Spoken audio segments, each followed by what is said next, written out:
911, what's the address of the emergency? Can I have somebody at 6841 Mayo Boulevard? Ma'am, he just took my whole phone, ma'am.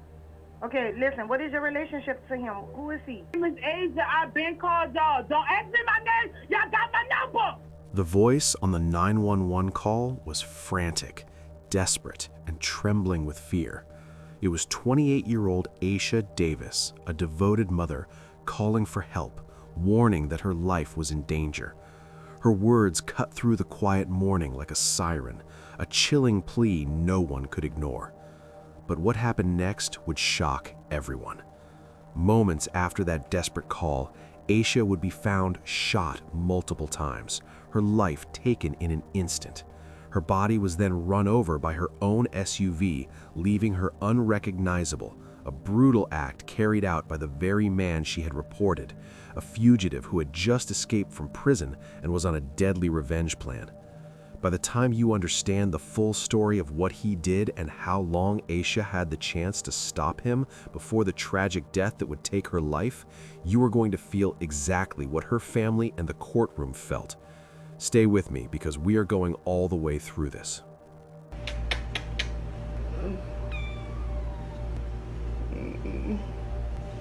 You should see her. Oh, do you see them? That's how long her nails are, y'all. Like, do y'all see? Aisha Davis was 28 years old. She was born and raised in New Orleans, Louisiana, and had a daughter named Miles, who was only 5 years old at the time of Aisha's tragic death. Aisha lived in New Orleans, Louisiana, and people said she loved helping others. She worked in healthcare and became a certified nursing assistant, which means she helped sick and old people feel better. Aisha's choice of career was not just a job, but a calling. From a young age, she had shown compassion toward those in need, and becoming a nursing assistant allowed her to turn that natural kindness into a profession.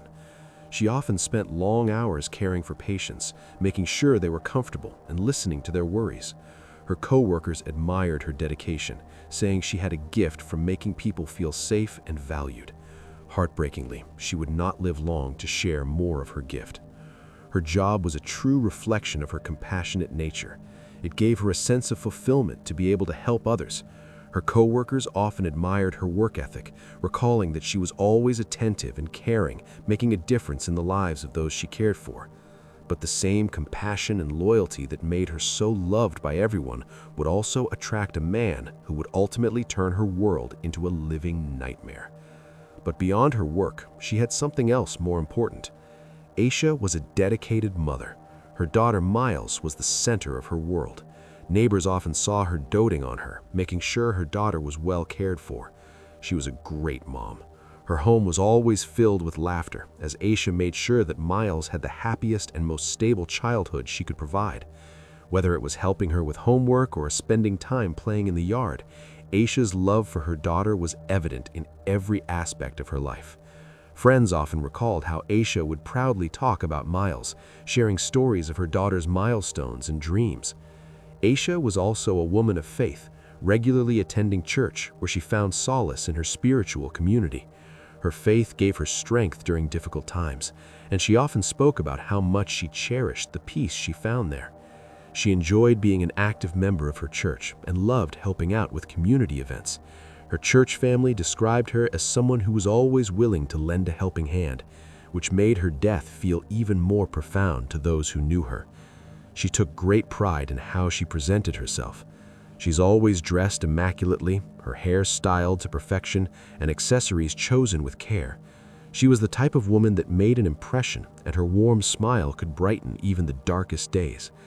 Aisha had an undeniable charm, and she had a way of making everyone feel special. Her presence was magnetic. People were drawn to her kindness, her elegance, and her ability to make others feel seen. Whether she was at work, at church, or simply spending time with her daughter, Aisha carried herself with grace.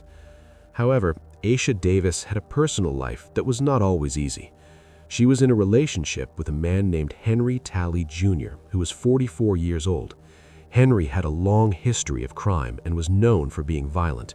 Even though being with him was dangerous, Aisha stayed focused on her daughter Miles, who was only 5 years old at the time of Aisha's tragic death. Her family remembered that being a mother was the most important thing in Aisha's life. She worked hard to balance her job, her own dreams, and the responsibility of raising her child. No matter what, Miles always came first. What Aisha didn't know was that the same kindness and strength that made her who she was would also put her in danger. The terrible event happened on May 11th, 2023. Witnesses said they saw Aisha arguing with Henry outside her apartment complex. It was a heated fight, and it quickly became dangerous. But this wasn't Henry's first time with violence.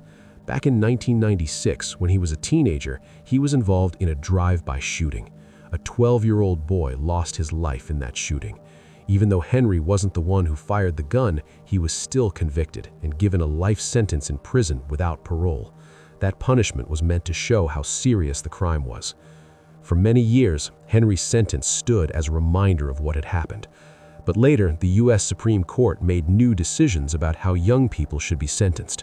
Scientists had studied how teenage brains worked and found that young people don't always think about the long-term consequences of their actions. Because of this, the court ruled that life sentences for juveniles should only be used in the most extreme cases. Therefore, Henry's case was looked at again. In 2021, after spending 25 years in prison, he was released. He pled guilty to manslaughter and attempted murder, which allowed him to walk free. His release was supposed to give him a second chance at life, or so everyone thought.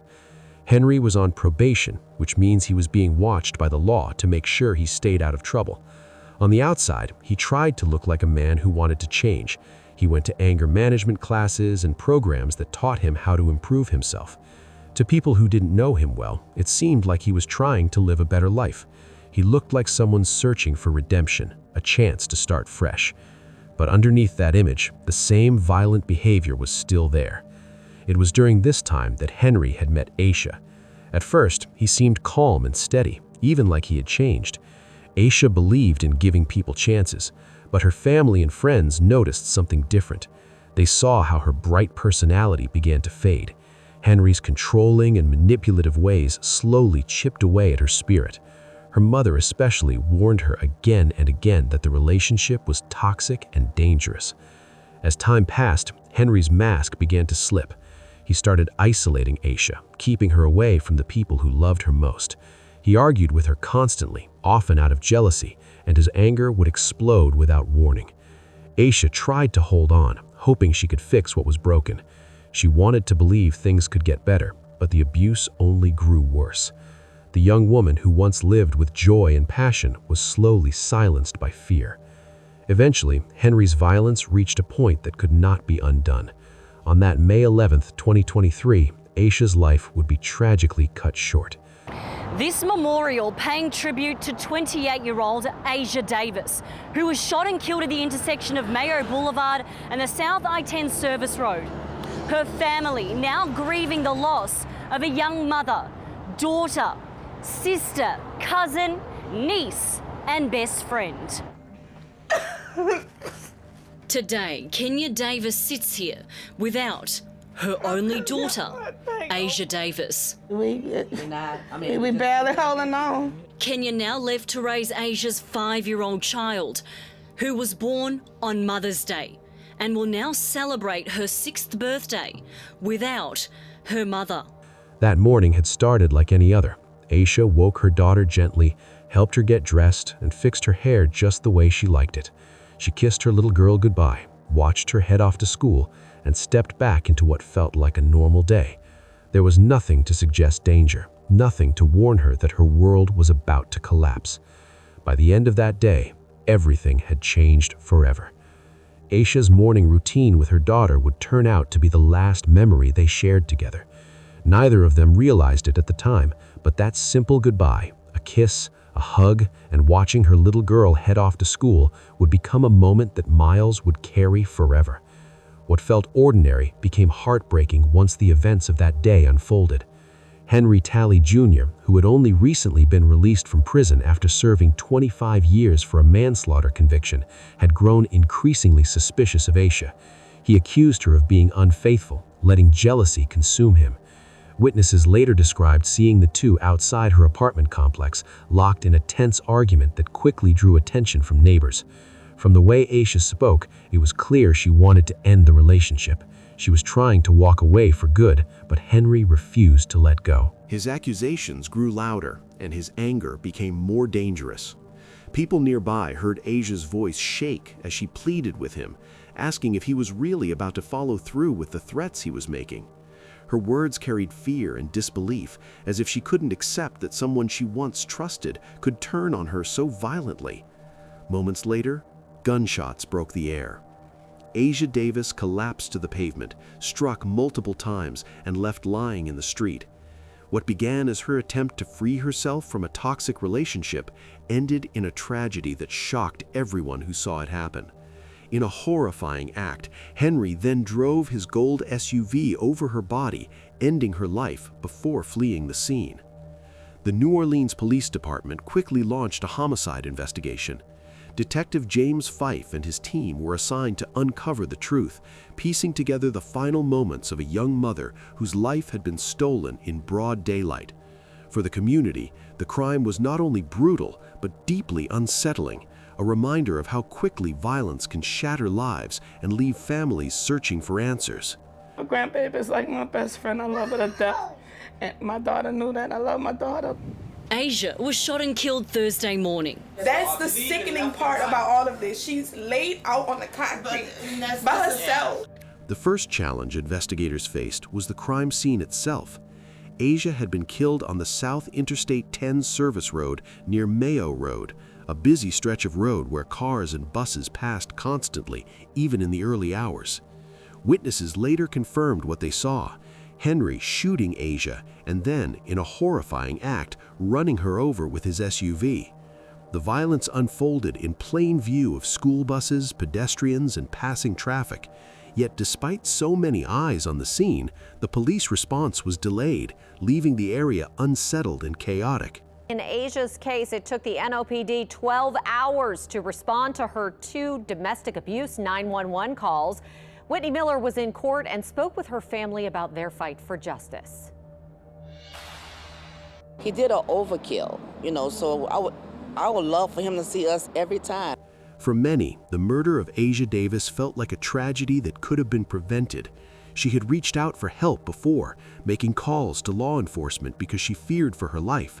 But those calls were marked "gone on arrival," meaning officers didn't find anyone when they showed up. Dispatch logs revealed delays of up to 12 hours each time, exposing serious failures in how domestic violence complaints were handled. Asia's pleas for protection went unanswered, and the consequences were devastating. Detectives later uncovered chilling details from her family. Asia's father had urged her to stay away from Henry, warning her about his violent past. His fears proved true. Asia's death was not an isolated case, but part of a larger pattern of violence in New Orleans. She was the 4th mother shot in just 3 weeks and the 10th woman murdered in the city that year. 24 hours after Asia was killed, 2 other women was killed in the city.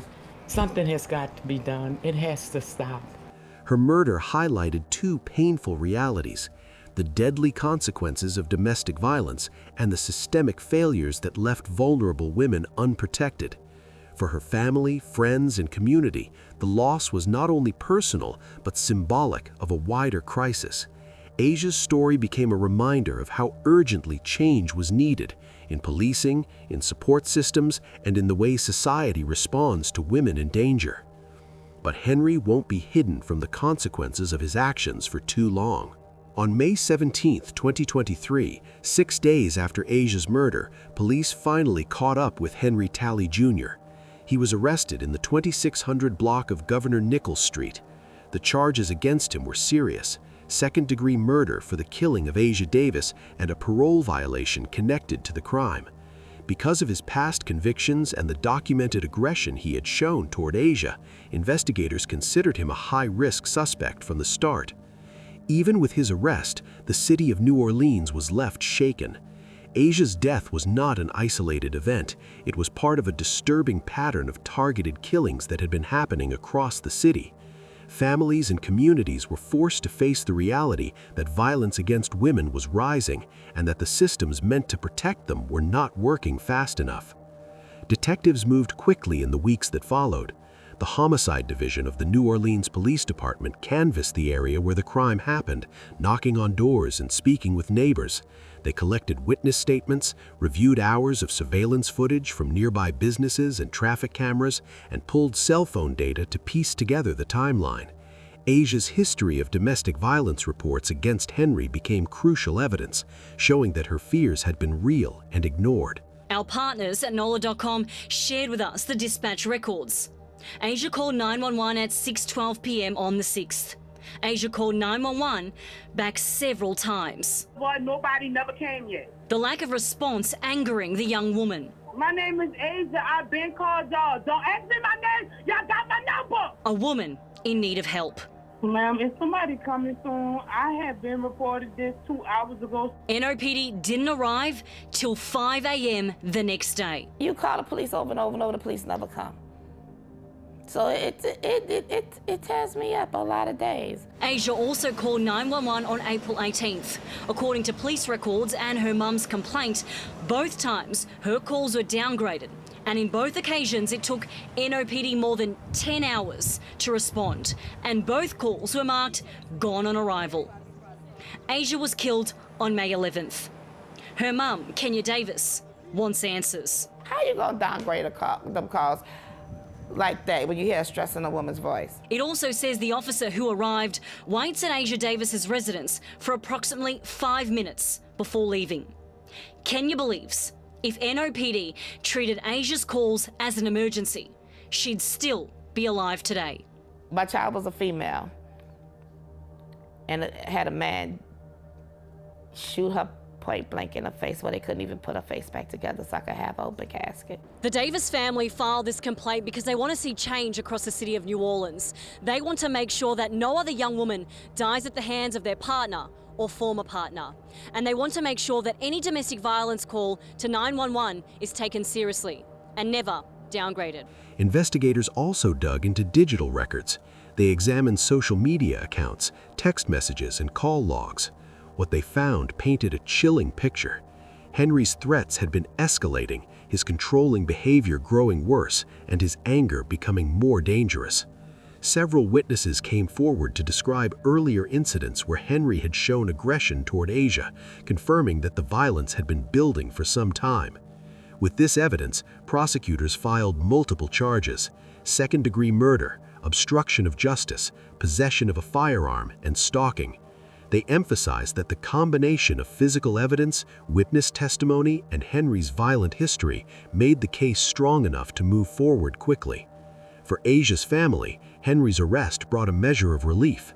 It was proof that the system had finally acted, even if too late to save her. Still, they knew the road ahead would be long. Trials take time, and justice is never simple. But for them, the arrest was at least the first step towards accountability, a chance to honor Asia's memory by making sure her story was heard in court. Between 2024 and 2025, the case against Henry Talley Jr. slowed down as pretrial motions and delays began. The legal process wound its way through the court system, with defense attorneys filing motions, scheduling conflicts arising, and evidence hearings stretching the timeline. Each time the trial date seemed close, it was pushed back again. Asia's family never missed a hearing. They sat in the courtroom determined to see justice served and spoke publicly about domestic violence, urging the court to move forward. The delays were exhausting for them. They often expressed frustration with how slow the justice system moved, feeling that every postponement was another reminder of how victims' families are left waiting. Advocacy groups began attending hearings too, using Asia's case to highlight the dangers faced by women trying to leave abusive relationships. My child was a female, and it had a man shoot her point blank in her face where they couldn't even put her face back together so I could have an open casket. Finally, on February 26, 2026, the trial began. After nearly 3 years of waiting, the case opened in Orleans Parish Criminal District Court. Prosecutors laid out a chilling account. Henry ambushed Asia, shot her multiple times, and then ran over her body to make sure she could not survive. On the very first day, 7 witnesses testified, including forensic experts and eyewitnesses. Phone records placed Henry at the scene, strengthening the case against him. The courtroom atmosphere was tense. Prosecutors displayed evidence and reconstructed the timeline of the attack. Forensic analysts explained that Asia's injuries matched both gunfire and being struck by a vehicle. Jurors listened to emotional testimony from Asia's family, who described her fear in the weeks leading up to her death. On March 3, 2026, after 6 hours of deliberation, the jury reached its decision. Henry Talley Jr. was found guilty of first-degree murder, possession of a firearm, and obstruction of justice. He was acquitted of the stalking charge, but the most serious conviction, first-degree murder, carried enormous weight. As the verdict was read, the courtroom filled with quiet sobs. Prosecutors called the decision a victory not only for Asia, but for all victims of domestic violence, whose warnings are too often ignored. Asia's family, emotional but resolute, said they finally felt a measure of justice. They acknowledged that no verdict could bring Asia back, but they expressed relief that Henry had been held accountable. They vowed to continue advocating for stronger protections for victims of domestic violence, hoping her story would inspire change. Under Louisiana law, a first-degree murder conviction usually results in life imprisonment without parole. Legal experts expect Henry to receive the maximum penalty, given the severity of the crime and the overwhelming evidence presented at trial. The formal sentencing date has not yet been publicly released, but Asia's family and community are preparing themselves for the final step in a long, painful journey toward justice. Asia's death sent unbelievable heartbreak through her neighborhood. People who lived nearby were not only grieving but also angry. They spoke openly about their frustration with the police response and the larger problem of how society often fails to protect victims of domestic violence. For Asia's 5-year-old daughter, Miles, the tragedy meant growing up without her mother. Her family demanded answers and reforms, determined that no other woman should suffer the same fate. Advocacy groups joined the call, pushing for faster police responses, better monitoring of repeat offenders, and stronger community education about warning signs and available resources. Asia's family and friends remembered her as more than just a victim. To them, she was a devoted mother, a loyal friend, and someone whose humor and warmth lit up every room. Her murder highlighted deep problems in New Orleans, the city's ongoing struggle with domestic violence, delays in emergency response, and the vulnerability of women in urban areas. Her story became a rallying cry for activists and organizations demanding change. The tragedy also sparked conversations about accountability. Families and community members insisted that law enforcement needed to be more transparent. They called for changes in how emergency calls were prioritized and how repeat offenders were tracked after release. Asia's case became a symbol of what happens when warnings are ignored and systems fail. Even in tragedy, Asia's life continues to inspire action. Her devotion as a mother, her vibrant personality, and her professional ambitions touched countless lives. Her story became a catalyst for reform, sparking legal, social, and community-driven efforts to protect women from domestic violence. Her family and friends continue to honor her memory through advocacy, education, and public awareness. They ensure that Asia Davis is remembered not only as a victim, but as a symbol of resilience, love, and the urgent need for systemic change. The story of Asia Davis reminds us that every life matters and that protecting the vulnerable must be treated as a serious responsibility, never delayed, ignored, or minimized. What do you think about it? Let us know in the comments below. And if you found this story intriguing, please like, share, and don't forget to subscribe for more stories like this.